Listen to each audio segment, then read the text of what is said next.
Coucou les petits chats. Allez, c'est parti pour une nouvelle guidance. Et on va aller voir avec le yoga de lumière. Tout de suite, les messages du jour.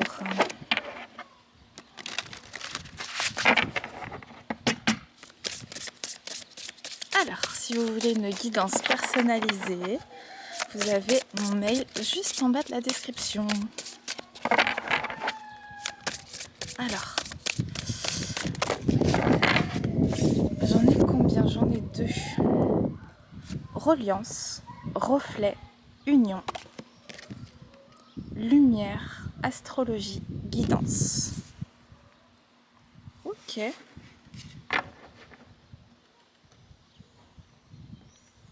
Alors,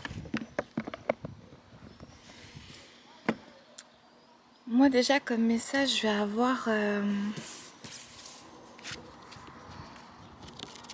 une union avec soi-même, mais surtout avec l'autre, de pouvoir en fait rentrer en concordance comme ça, parce que ce mouvement il peut être fait seulement si les deux partenaires sont véritablement en reliance ensemble, se mettent un peu dans une certaine symbiose. Donc, et l'autre est le reflet de notre propre âme. Dans chacun d'entre nous, on peut voir une part, même minime, de nous-mêmes, des enseignements en tout cas. Et lumière, astrologie, guidance, je vais avoir comme message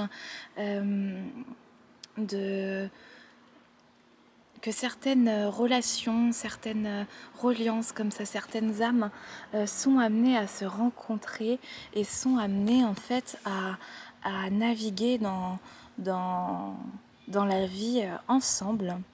Et pouvoir se guider l'une et l'autre un petit peu à travers les âges, à travers les vies parfois.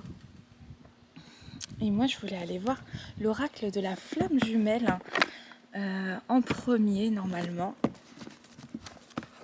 Et je suis partie autre part. Ça arrive. Donc on va aller voir avec l'oracle de la flamme jumelle si on a des messages. Alors, l'effet miroir. Ouais, comme je disais, l'autre est le miroir de son âme, de son être. Et en fait, peut-être que là, on a reconnu chez nous et en l'autre, peut-être quelque chose en nous qui nous fait grandir, qui nous fait évoluer, qui nous fait avancer, qui nous fait cheminer. Et ça, des fois, les relations... Hop, je ne prends rien. Hop, les relations peuvent être très courtes et d'une intensité et d'un apprentissage tel, ou au contraire, certaines, c'est pour toute une vie. Ah, là, on parle d'un rendez-vous manqué. Effet miroir, rendez-vous manqué. Donc là, on voit en fait qu'il y en a un qui veut en fait aller vers l'autre et l'autre s'en va.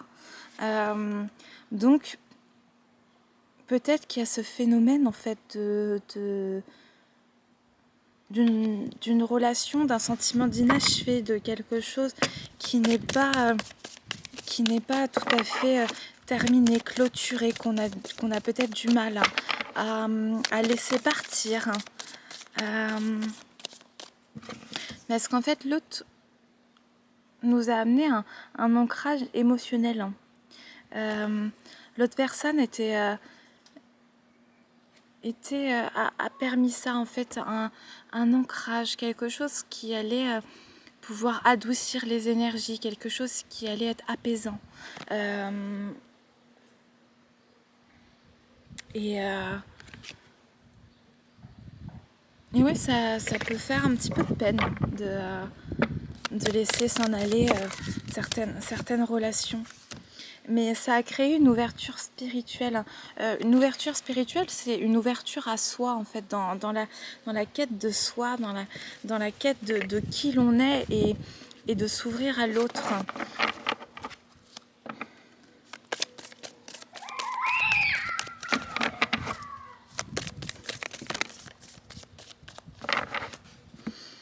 Parce que là, on est sur une famille de cœur, c'est-à-dire une famille d'âmes où on se reconnaît entre nous, où on va savoir qu'on pourrait en fait cheminer ensemble et partager un bout de chemin. Et là, il y a eu des émotions refoulées de part et d'autre. Peut-être pour celui qui est parti, si on pense aux blessures du runner et du chaser, donc de la blessure du rejet et de la blessure d'abandon, peut-être qu'il y en a un qui était plutôt dans la fuite, pendant que l'autre en fait était plutôt dans une recherche de compromis, de comprendre l'autre, de vouloir faire un pas vers l'autre. Et il y a une acceptation, un certain lâcher-prise qui a, et mais il y a toujours en fait des émotions qui sont refoulées, peut-être des émotions de tristesse, de colère, des émotions de peur, de panique, d'angoisse, d'anxiété, de comment on fait pour sortir de sa zone de confort, de quelque chose qui revêt de l'inconfort en nous. Hop là. Parce que là, en fait, dans le lien, il y a eu de la toxicité, peut-être des mensonges, de la manipulation, des non-dits, de la fuite, en fait, des comportements maladaptatifs. Et en fait, là, il y a une demande de pardon, de se pardonner soi et de pardonner à l'autre, de ne pas avoir réussi mieux que ça à apaiser la relation, à pouvoir être honnête, authentique, franc, sincère, à pouvoir être soi en fait, à pouvoir être soi dans toute son authenticité, donc aussi dans toutes ses parts d'ombre, ses parts de lumière, ses parts de peur, de pouvoir avouer aussi. Et parce que là, il y a eu en fait un lâcher prise, contrôle, et il y a eu plutôt du contrôle en fait, de, de, de dans ça, de vouloir reprendre le contrôle et de fuir un peu ce lien d'âme-sœur qui, qui aurait pu être une belle histoire, peut-être. On ne le saura pas puisque, puisque le rendez-vous est manqué. Donc peut-être qu'en théorie, il y aurait pu avoir une belle histoire.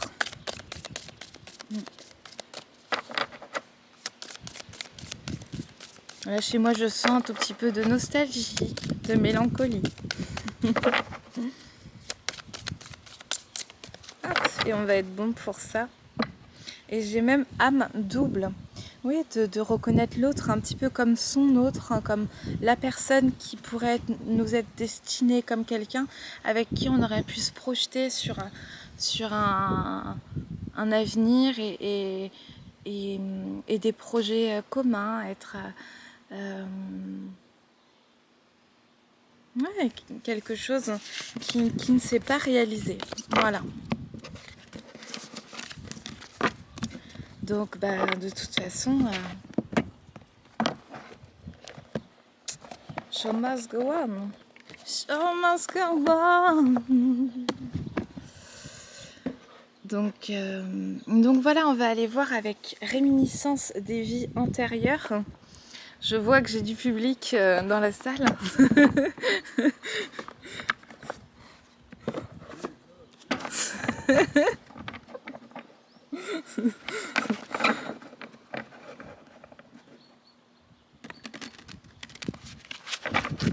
C'est mon père, voilà, pour ceux qui sont intéressés. Il rentre du travail, voilà. Hop, là j'ai quoi? Animalier, l'Empire russe.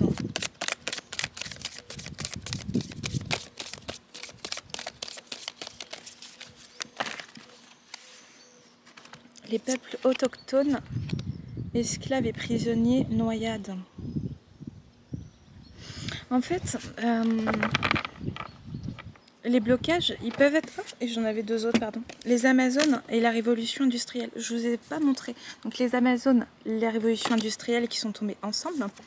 Les peuples autochtones, esclaves et prisonniers et noyades qui sont tombés ensemble. Et animaliers et l'Empire russe qui sont tombés ensemble. En fait, dans cette relation qui est une relation karmique, c'est une relation, pour ceux qui y croient, où il y a une intensité forte, où on a l'impression de reconnaître l'autre, et il y a du karma à épurer. Et ça veut dire que pour ceux qui y croient toujours, on a pu rencontrer cette âme et cette personne incarnée dans une autre vie, dans une autre dimension aussi pour les starseeds. Et on ira forcément partir voir mes frères de la voie des astres stellaires après. Donc là, on est plutôt dans les vies antérieures où il y a pu avoir en fait dans l'Empire russe, en Russie, à n'importe quelle époque, et ben en fait quelque chose en lien avec les animaux, soit sur la défense des animaux, soit et en fait il y a pu avoir aussi deux camps séparés. Il y en a un qui était plutôt dans la recherche de la défense des animaux et plutôt l'autre qui était dans l'Empire, dans les strates des dirigeants publics. Donc soit c'était véritablement des personnes séparées, ou au contraire il y avait une cause commune, et cette cause commune était la défense des animaux. Ça, on n'a pas accès là aux mémoires akashiques pour voir un peu plus. Moi, c'est des questions qui me passionnent. Et dans les peuples autochtones, là, il y a pu avoir en fait, au niveau des peuples autochtones, esclaves et prisonniers et noyades. Pas forcément noyés au sens littéral du terme, mais en tout cas... des crises au niveau de la guerre, au niveau des massacres qu'il y a pu avoir, et en fait ça laisse des grosses blessures, soit une blessure du rejet. Le rejet, c'est je ne veux pas de toi, et l'abandon, c'est je ne peux pas être avec toi, et ça crée des comportements en fait mal adaptatifs pour les deux cas. Le premier cas, le rejet, ça crée plutôt une fuite en avant et une fuite au niveau des problèmes, une fuite aussi de la réalité. Et pour celui de l'abandon, c'est plutôt une certaine dépendance. Donc pour l'abandon, on cherche plutôt à être indépendant, et pour celui qu'on dit le runner, celui qui court, celui qui fuit, c'est plutôt à être en fait à prendre ses responsabilités, à rester présent en fait, juste à faire preuve de présence, et de pouvoir en fait parler un petit peu de ces phases, pourquoi pas, s'ouvrir en fait, s'ouvrir à l'autre, et être présent. Et en fait, là, ça a pu créer en fait des blessures fondamentales, où on s'est senti véritablement esclave et prisonnier, où il y a eu aussi des morts, et ça a laissé des grosses traces, parce qu'on a pu voir aussi des gens mourir, des gens... et toutes les traditions en fait anciennes mises à bas par des colonisateurs.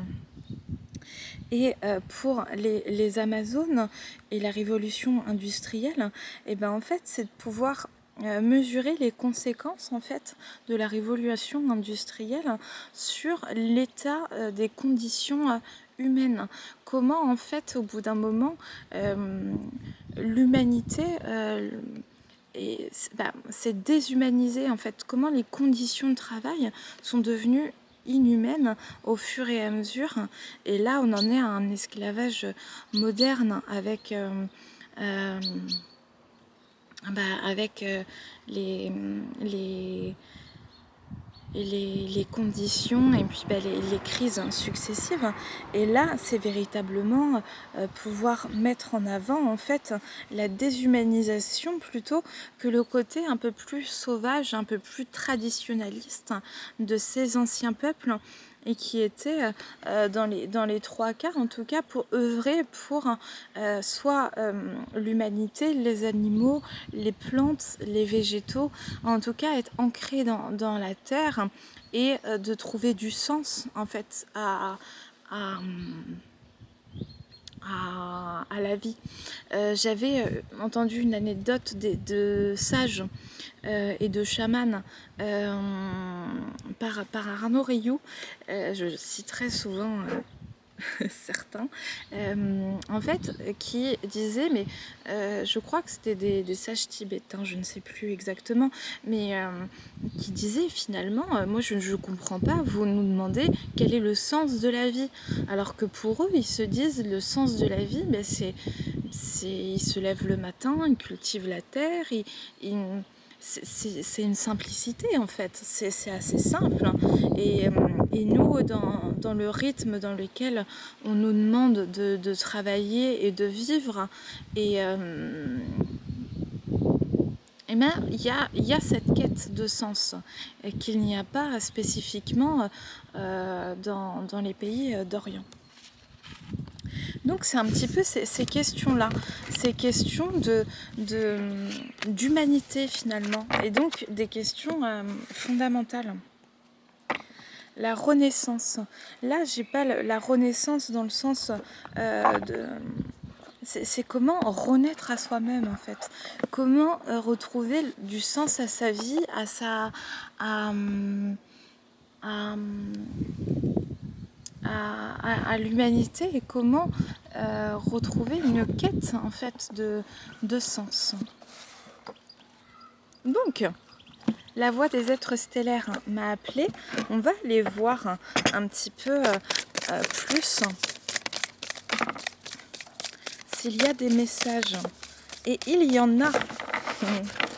Donc, votre vie est un chef-d'œuvre. Artiste, manifestation, responsabilité créative.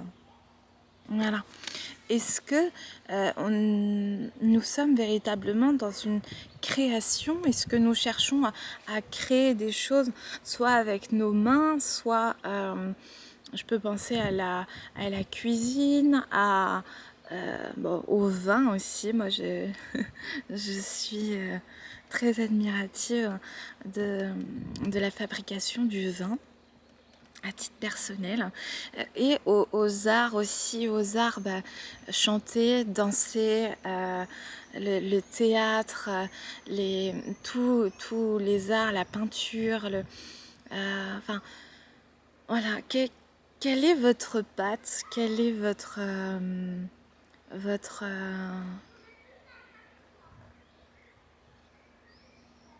votre art, et est-ce que vous êtes dans cette création, est-ce que vous êtes dans cette manifestation, et est-ce que si vous l'êtes, vous osez aussi partager par quelconque moyen votre création, et est-ce que vous êtes reconnu pour ça, c'est-à-dire est-ce que vous êtes mis en valeur aussi, est-ce que vous pouvez trouver des personnes qui peuvent apprécier en fait votre goût, votre côté artistique, votre sensibilité en fait à, mettre de l'art dans votre vie et dans votre quotidien. Tous les chemins mènent à la source, autorité intérieure, intuition, regarder vers l'intérieur. Là, c'est tous les chemins mènent à la source et mènent à soi et mènent au divin, parce que en fait toute création est une manifestation du divin. Après, qu'on l'appelle Dieu, la source, qu'on l'appelle je sais pas, j'ai pas d'autres termes là, peu importe, ou même juste soi, c'est tous les chemins, toutes les expériences, toutes les rencontres, comme on a vu une rencontre avec l'effet miroir, permet en fait une reconnexion à soi et de se connaître davantage. Activation terrestre, lieu de pouvoir, ligne tellurique, confiance en votre guide. Là en fait, c'est question d'un passage et je vais lire la carte 43.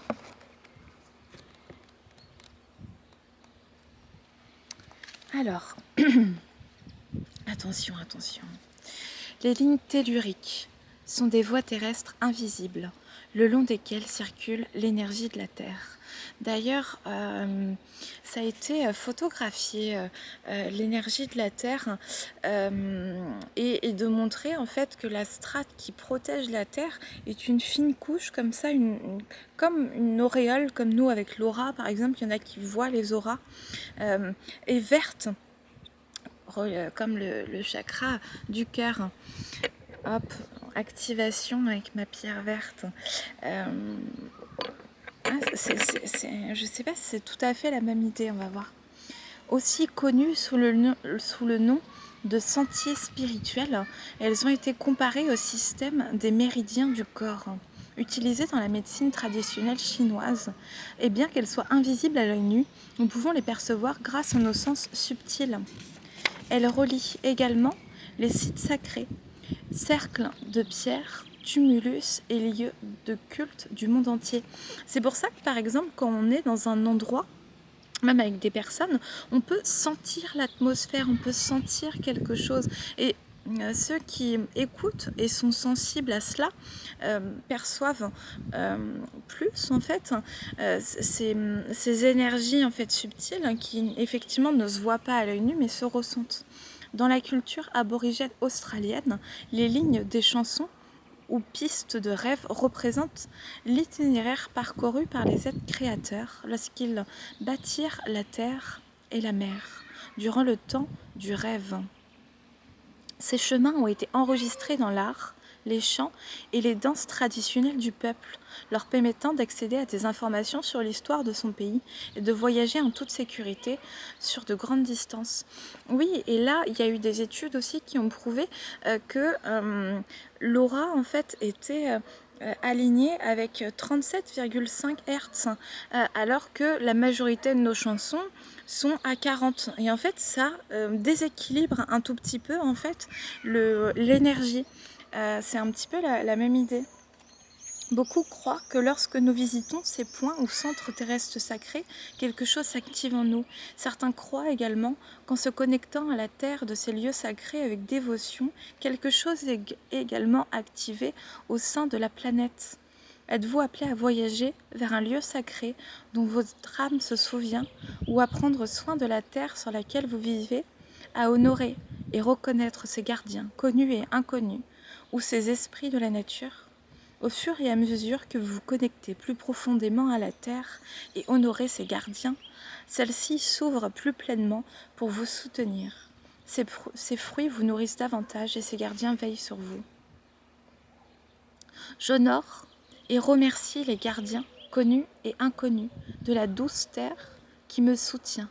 Merci pour vos soins et votre tendre soutien. Super, hein? Donc activation terrestre, connexion à la terre, connexion à l'énergie, connexion, c'est une connexion à sa sensibilité, à ses ressentis en fait.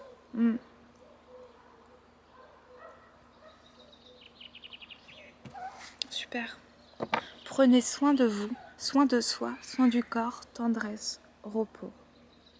Voilà, est-ce que vous faites assez chouchouter les amis?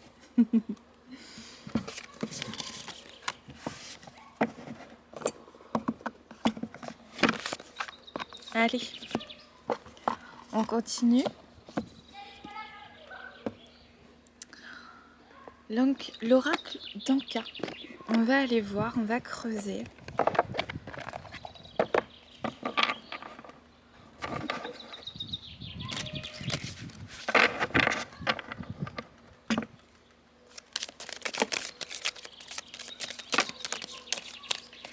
Là, là. Là. Ok. Alors, sentiment de solitude. Là, on propose soin des 7 chakras. Donc, il y a des soins en fait énergétiques. En fait, c'est de faire monter l'énergie. Faire monter l'énergie, ça peut être par une connexion aussi à la terre, aux arbres. Pourquoi? Parce que c'est vrai que ça nous... on se dit, on n'est pas un peu moins seul. C'est pas très français là ce que j'ai dit, c'est pas grave. On ne se sent peut-être pas moins seul, mais en fait, on se sent moins triste. On a moins ce sentiment de solitude parce que finalement, on est relié à plus grand que soi, à plus grand que quand on se relie à l'univers, aux plantes, aux animaux, aux arbres. Déjà, il y a une reliance en fait à quelque chose de plus grand que soi. Et soin des 7 chakras, c'est réaligner aussi ces chakras par des soins énergétiques. Il y en a avec Luc Baudin sur élever les soins des 7 chakras et élever aussi ces énergies. Et en fait, c'est pour élever son champ vibratoire. Pourquoi élever son champ vibratoire? Parce qu'en fait, on se sent mieux. Pensez à quand votre maison par exemple est vraiment sale, mal rangée, qu'il y a du bazar partout, que j'en sais rien pour ceux qui fument, il y a des cigarettes, il y a cette odeur là, il y a lendemain de cuite, allez. On fait le pire. Il y a des traces par terre, ça colle. Et bah finalement, dans l'énergie, il y a quelque chose qui est assez bas. Par contre, quand il y a le ménage qui est fait, que tout est bien rangé, que ça sent bon, qu'il y a pourquoi pas un petit peu d'encens, des huiles essentielles et pourquoi pas un peu de verdure aussi, et bien en fait l'énergie finalement elle est plus haute et ben on se sent mieux. Il y a quelque chose dans le ressenti qui est palpable. Alors, j'ai lien au père, le pardon. Donc là, j'entends qu'il y a avec l'énergie, il y a comme des chamboulements intérieurs qui vient rentrer dans cette énergie du pardon de ce qui a pu être, ce qui a été vécu dans l'enfance et globalement avec le lien au père. On va aller creuser un petit peu. Là, on parle d'aide d'un thérapeute. Voilà, ça peut toujours aider. Et les guidances, de toute façon, peuvent aider à ça. Il y a d'autres choses. On passe d'une douche énergétique, donc ça peut être dans un lac, ou poser une intention aussi dans un bain, ou dans une douche, ou faire un bain de pied avec du gros sel, ou même se doucher avec du gros sel et poser son intention en fait de nettoyer ses énergies. Parce que en plus du sentiment de solitude, il y a un sentiment d'abandon.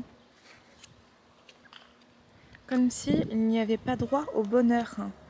Donc là, c'est comme s'il y avait quelque chose où on s'abandonnait soi-même, on abandonnait aussi l'espoir d'un futur qui peut être meilleur, de nouveaux projets, de quelque chose de plus dynamisant, de se remettre à créer au niveau de l'art et de pouvoir le partager d'une quelconque façon et de pouvoir accéder au bonheur. On a tous droit au bonheur et voilà, c'est à nous de réouvrir la porte. Là, c'est plutôt lien à la mer. Un lien à la mer. Est-ce qu'il y a un schéma sacrificiel en fait d'une personne qui se sacrifiait pour les autres, une personne qui en faisait trop, qui était souvent dans l'action sans prendre soin de son corps, sans prendre soin de soi. Et ça crée une peur du futur parce qu'on a l'impression en fait que la vie sera toujours dans ce schéma un petit peu répétitif de catastrophique un petit peu, et ça peut être légitime, mais c'est comme si en fait l'intention d'autrui, c'est comme si la- l'attention était focalisée sur autrui, sur le regard des autres. Qu'est-ce que va penser mon voisin, qu'est-ce que va penser mon patron, qu'est-ce que va penser mes parents, si d'un coup je me mets à être plus authentique, un peu plus souriant peut-être, un peu plus dans la joie. Comment réagit mon entourage, et si il réagit mal et que ça crée quelque chose, c'est comment moi-même je peux accepter en fait qu'il y ait aussi des réactions de la part d'autrui. Si j'ai souvent répéter certains comportements, si d'un coup je décide de dire non, de m'affirmer davantage, de poser plus mes limites, il y a une réaction qui est légitime et normale. Et c'est comment moi-même je réagis à cette prise de, de décision. Oracle de la guérison des âmes. Là, le soleil est juste en face de moi. Je suis en train de froncer les sourcils. Je n'aime pas ça. Donc je vais plus sourire. Ça évitera de froncer les sourcils.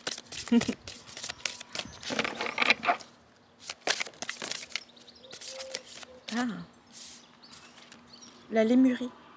Je me reconnecte à cette sagesse ancestrale. Oui, on va les lire.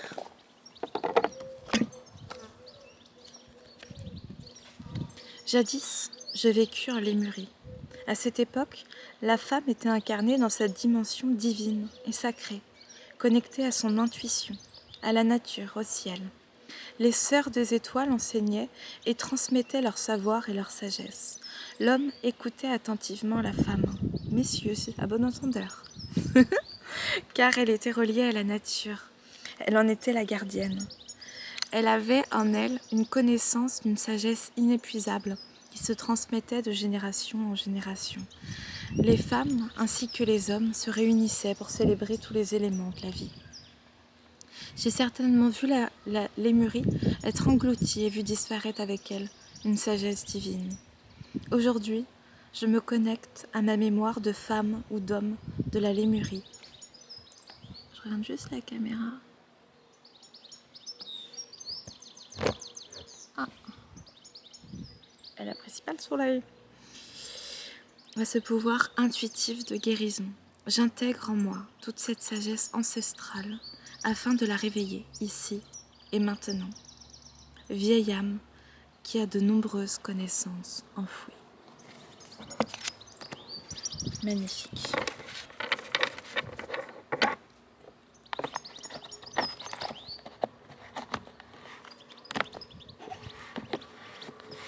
Bien.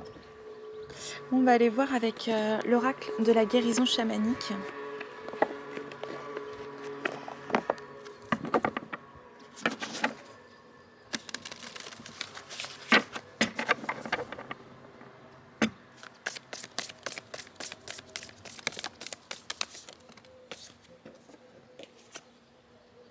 Intégrer passé, présent et futur et abondance. Là, en fait, en acceptant et en rentrant en paix avec son passé, son présent et réécrire son futur, c'est là où on se connecte finalement à l'abondance. C'est d'accepter les choix qui ont pu être faits et dans le même temps de pouvoir réadapter et foyer. Voilà, se construire en fait son propre foyer, son propre ancrage, sa propre voie dans l'amour et la joie. une forme de sérénité. Mais pour ça, ça passe aussi par un amour de soi, un amour de qui l'on est et de s'accepter tel que l'on est, à l'endroit où on est, avec nos blessures, nos failles, nos insuffisances. On va aller voir avec le tarot de la lune et des étoiles.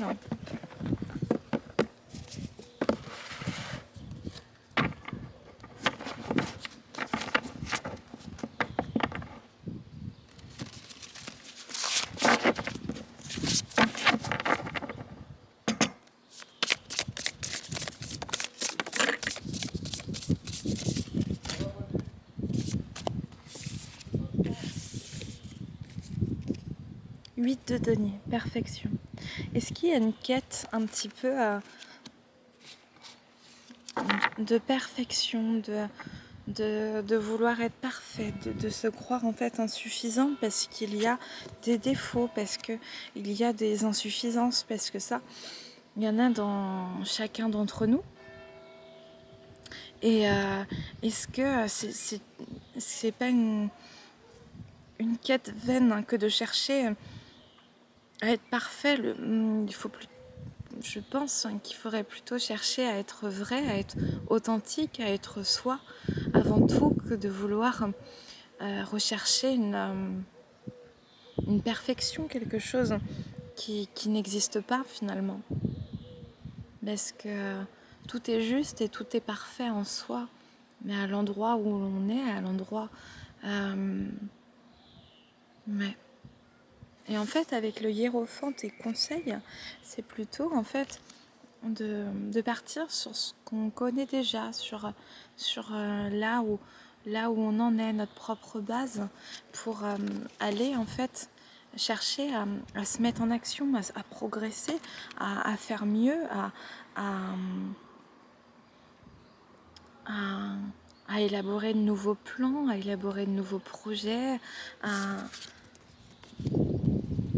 reprendre sa place en fait dans sa féminité avec la reine de bâton, être plus connecté à son intuition, à quelque chose en fait de peut-être non palpable et qui est pourtant très très précieux, être à l'écoute de soi et reprendre, garder les leçons du passé tout en refermant en fait cette page du passé pour construire un avenir meilleur et radieux. 8 de bâton, vitesse. Voilà, il y a quelque chose en fait qui peut se précipiter, qui se précise aussi.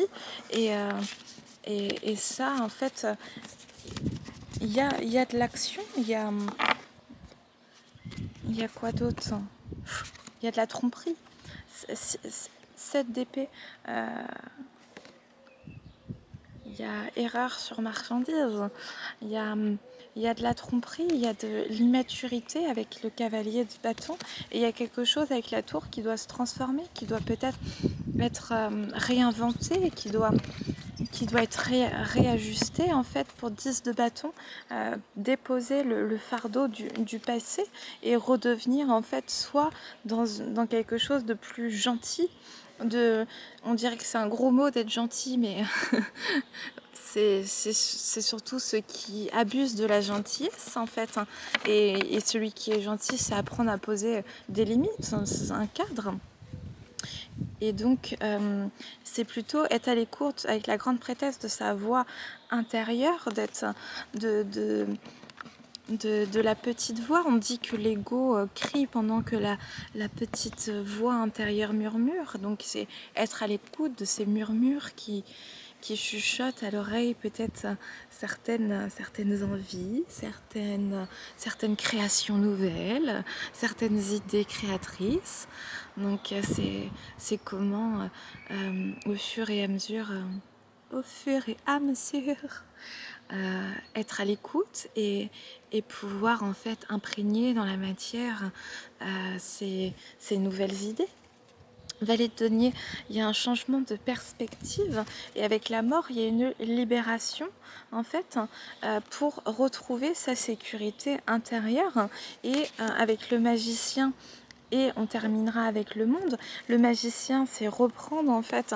Il a tous les outils, il a tout. C'est reprendre peut-être un nouveau projet, un nouveau challenge, une nouvelle envie, des nouvelles idées et aller vers le monde en fait pour cette ouverture au monde. Et avec le 10 d'épée, conclusion, voilà, c'est de se dire on tranche et on agit. Il est temps d'agir. Ça commence à se matérialiser et ça fait du bien. Bien, on va aller voir avec l'oracle des astres et de la destinée un petit peu. Les messages.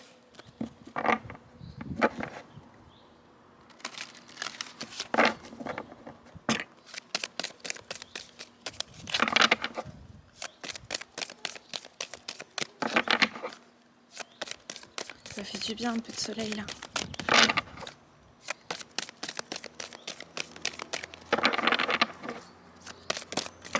Alors, on parle du soleil. Il est là aussi. Le soleil, avec Apollon. Je suis, je rayonne, je m'accomplis. Conscience, lumière, mission de vie. Voilà, là, je commence en fait à ne plus vouloir tout donner aux autres, mais aussi se donner à soi, se réaliser pleinement, s'incarner, prendre des risques,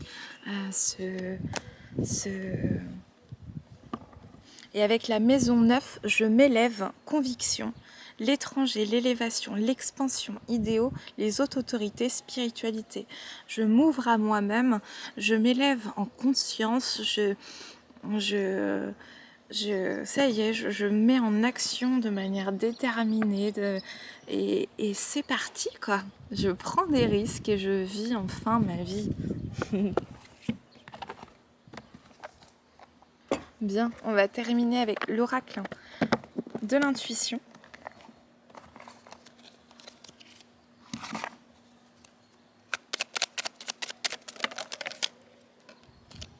Hop. Sympathie, une vraie présence et voir le meilleur chez l'autre améliore toutes tes relations. Alors, tu croises des êtres bienveillants et tu reçois une aide fabuleuse. Contact, sois attentif à tes rencontres. Une personne placée sur ton chemin va t'ouvrir une porte. Cette aide inespérée va participer à ta concrétisation personnelle. Apprentissage. Chaque expérience est utile, alors relativise tes échecs. Sur le théâtre de la vie, envisage-les comme des répétitions pour la grande première de ton triomphe.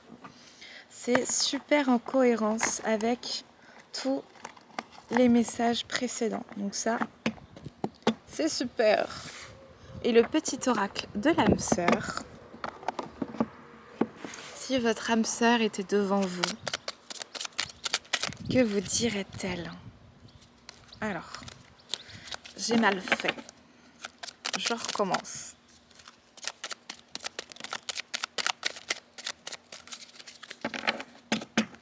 Ton sourire illumine mon âme et me procure un sentiment de plénitude.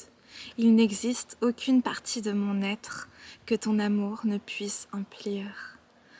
Depuis le premier instant de notre rencontre, je suis à jamais reconnaissant. Et je compte mes bénédictions chaque jour, ma perle d'amour.